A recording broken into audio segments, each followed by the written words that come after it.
Hi, this is JOGB and I'm on the bed with the amazing Paula Begoun, who is just the industry expert on everything skin related, woman related, confidence related, everything. She is incredible. Paula's Choice, if you don't know the skincare range already, check it out online. Absolutely incredible. Thank you. And here she is, Paula, Yes. and we're on the bed. We're on my bed in the Soho Hotel where I'm staying while I'm in London, and I get to share my bed with you, and that's just brilliant, brilliant. No better place. It could get intimate. I'm open. We could get a little bit... Like I said, you know, we'll put a little black little bar over our eyes. No one will know who we are. There will be no sleeping. It's only going to be fun. Only fun with this lady because she's incredible. Thank you. So here we go. Yes. So, Paula, fill us in a little bit about you, because you really, I mean, it's been a little while in the industry, probably as long as me, actually. I think we're on a par here. How long have you been in the beauty industry? 30 years. Okay, I'm 35 years. So yeah, I'm a baby. Way too long. Way too long. Nah, never too long. Never too long. And so, you love it. Tell me more about, and the audience as well, about you, how you got here, and your incredible reputation, how you reached this. Thank you. Well, you know, it's funny, whenever I think about my history, because it's been such a long history, I think that I'm an accidental entrepreneur. I'm an accidental, that I came into this industry not so much by purpose, but by accident. So when I was very young, at the age of 11, and I got my period, I got terrible acne, terrible oily skin, and I had already had terrible eczema. In fact, I had eczema over 60-70% of my body. And everything I did, every dermatologist, from very young, very young. And I went to dermatologists and every cosmetic skincare product you can imagine, and I still had my eczema, I still had acne, I had oily skin, and if anything, everything I used just made matters worse. That pain, that anger just fueled a desire to want to know what to do different. And then when I was going to university, I guess I learned by, you know, just wanting to cover things up, how to do makeup. And so I sent myself through school as a makeup artist, and I got pretty good at it and made a lot of money, and I liked making, and I liked earning a living, paying rent was cool. And so at the same time that I was doing that, I started researching, because I had a chemistry science background in university. I started, you know, medical libraries, looking up stuff about skincare. And that combination eventually led to writing my first book. I also had a little stint being a journalist, and at a TV station in Seattle, where I'm from. And I wrote my first book, Blue Eyeshadow Should Be Illegal, went on the Oprah Winfrey Show. Great title. And then 21 books still later. Still the case. We still believe this, oh, don't yes. we? Oh, my God. Oh, my God. Please. That hasn't changed. No. Then Paula's Choice came along 10 years later, and 150 products later, and 21 books, and I'm in bed with you. And I couldn't be in a better place. Stuck. And so those early years when you had acne, I mean, having two of my three children have Accutane is quite key, which isn't always a good thing, obviously, as we know. But do you imagine having acne now with social media for kids? How do you feel about the whole issue with skin-related, being emotionally, how they can hide it, how they feel, etc.? How did you feel then? Imagine now if you had the... Well, one is we know, so there's two things in my brain. One is as a researcher and a formulator, I know that there is so much you can do to reduce breakouts, to reduce acne. It's really, the research is stunning, the improvement you can make. But in looking back, the pain of acne, the embarrassment, the shame I felt, saying lack of confidence just isn't enough. I mean, that totally if you don't have acne, you don't know you feel ashamed. You just feel ashamed. You can't hide it. It's right out there. It means ugly. There's no way to have confidence around it, whether you're a guy or a girl. It's just, and then the myth that you outgrow acne, they just lied about that. That's not true. In fact, because of hormones, women in their 20s and 30s and 40s and even, you know, premenstrual and menstrual women can break out. So, yeah, it just feels terrible. And then oily skin, and I've always struggled with oily skin and clogged pores. It just isn't. Yeah, it is a lack of self-confidence. So that passion to know what to do, and then as I, you know, got older, and then, you know, wrinkles and aging and sun damage, as all that research started being more and more available, then I just wrote more books and bigger books. One book was 1,400 pages. Don't go to the cosmetics counter without me. And then the formulating of products, just, it was like I could put everything I had gone through and all of the work I had done together, and you know, do my best to educate women, even telling you things you don't want to hear, and trying to overcome the myths that are out there. That's, you know, from 40 years, 35 years worth of work is what I've been trying to do. So what if there were 3? I like the number 3. Okay, it's a good number. I love number 3. It's a good number. So if there were 3 things that you could tell a woman, especially once she hits the 40s plus. Well, actually, 40s is a little on the long side, because if you could have done it sooner.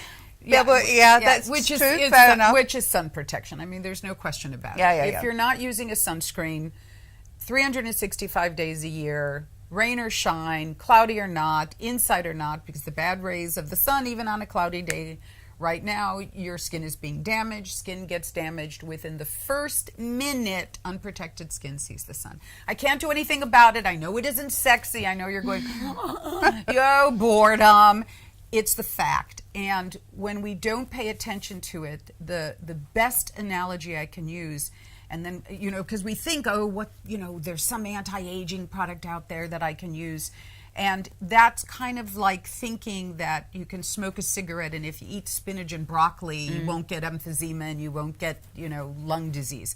It's just not true. You can't keep up with the damage from the sun. So the first thing in any level of skincare, and I mean any level of skincare, even with acne and oily skin, has to be sun protection. You can't heal the skin, you can't restore the skin, and at the very least, you're looking at skin cancer, especially if you're Caucasian, but there is even increasing risk of skin cancer for people of color. So the positive of wearing a sunscreen, I can't stress it enough. In fact, I'm kind of waxing poetic about it, and you wanted 3 things, and I'm just talking. It is my favorite, I must admit. Sunscreen. The thing with sunscreen is obviously that you've got the whole vitamin D debate, where a lot of people are saying that, and there's also acne, that actually UV, a certain amount of UV is important for acne. They're wrong. It's not true. And also the SPF can clog the pores, which can also then contribute to that's acne. a different issue. So There's a lot of issues going on here. There are. Sunscreen is just so, I don't know how sunscreen got, well, maybe I do know how sunscreen got so confusing. But first, in terms of vitamin D, so yes, there's no question about it. Sunscreen blocks UVB rays. That means it blocks the sun's getting into the skin to metabolize vitamin D in your body. However, getting a tan actually blocks vitamin B. So tanning actually can make you vitamin D deficient. People of color, brown skin and dark skin people, block vitamin D naturally because of the buildup of melanin in the skin, and actually have a terrible deficiency in vitamin D. So the other thing about sunscreen is you have to apply it liberally.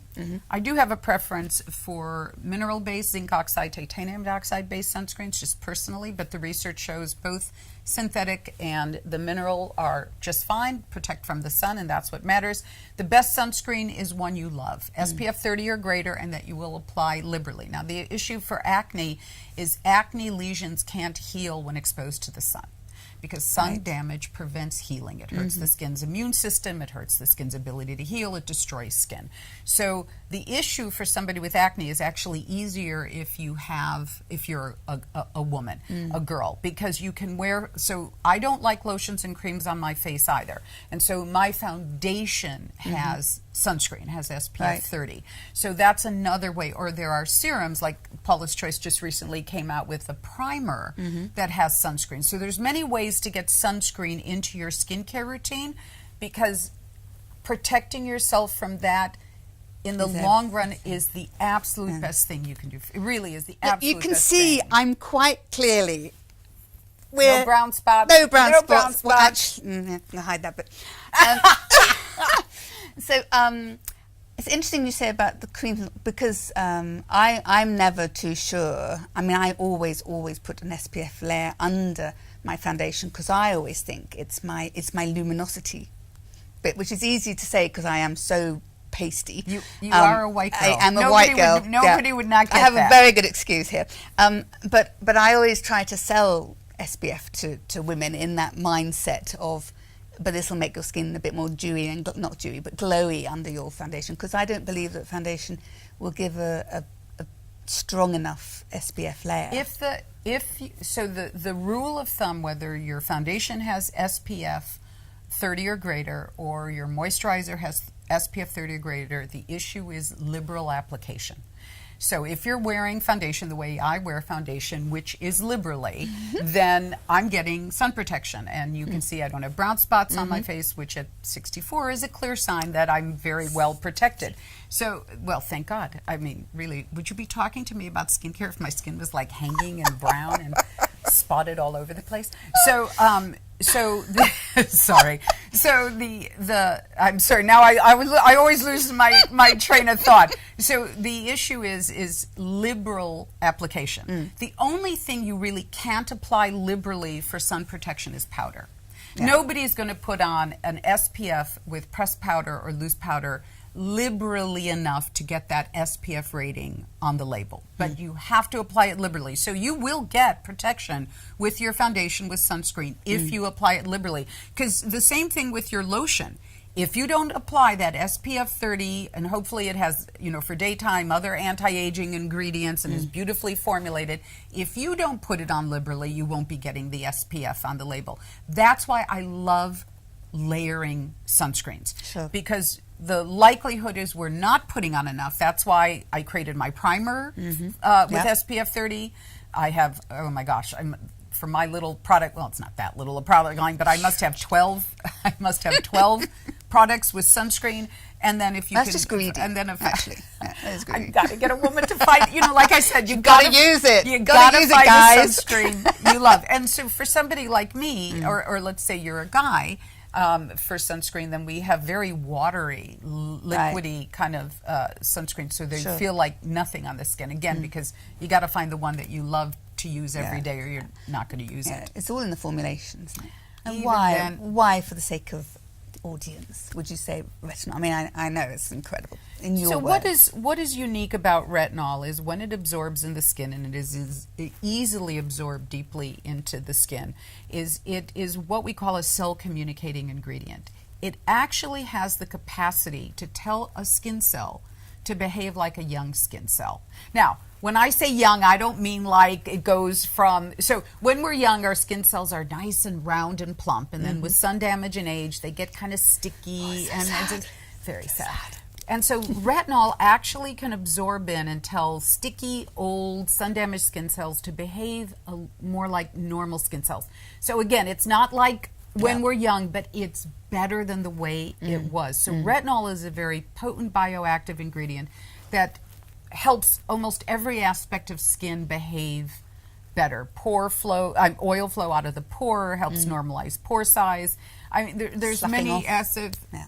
No. It's not an exfoliator. If you're using, I know a lot of people get a flaky reaction. That's a bad reaction to retinol, and you're probably either using too much. You need a lower concentration. Use it every other day. A flaking reaction to retinol is not good. I meant that it boosts your cell turnover so that the surface is much more smooth. Right, it does.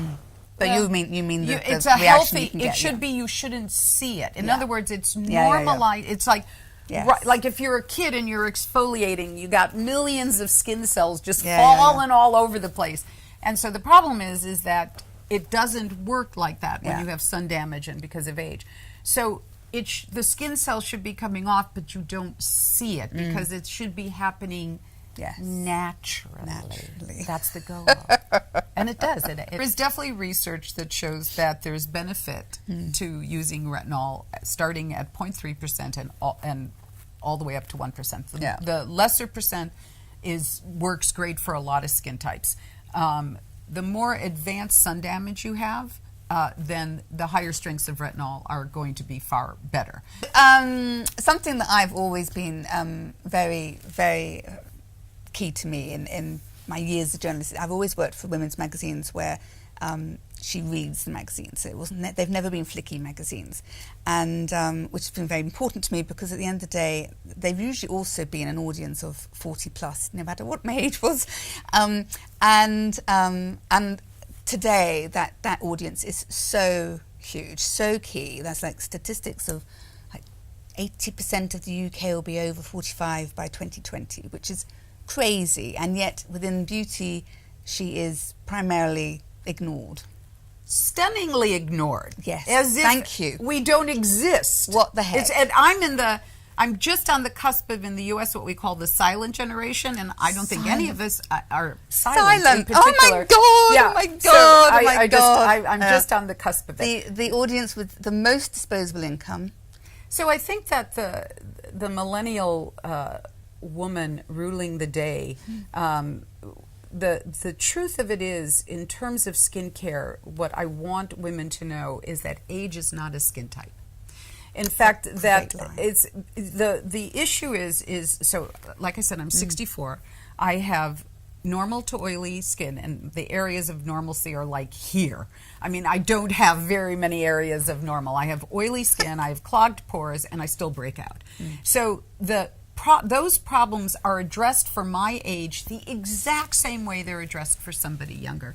Without exception, that is true. The only thing that somebody older needs to think about is helping to improve damage. But the same products, the exact same ingredients that improve damage, also, if you're younger, help prevent damage. In other words, I need antioxidants, very potent, stable antioxidants. I need skin restoring ingredients like niacinamide, like hyaluronic acid, like ceramides, like resveratrol, on and on and on and on.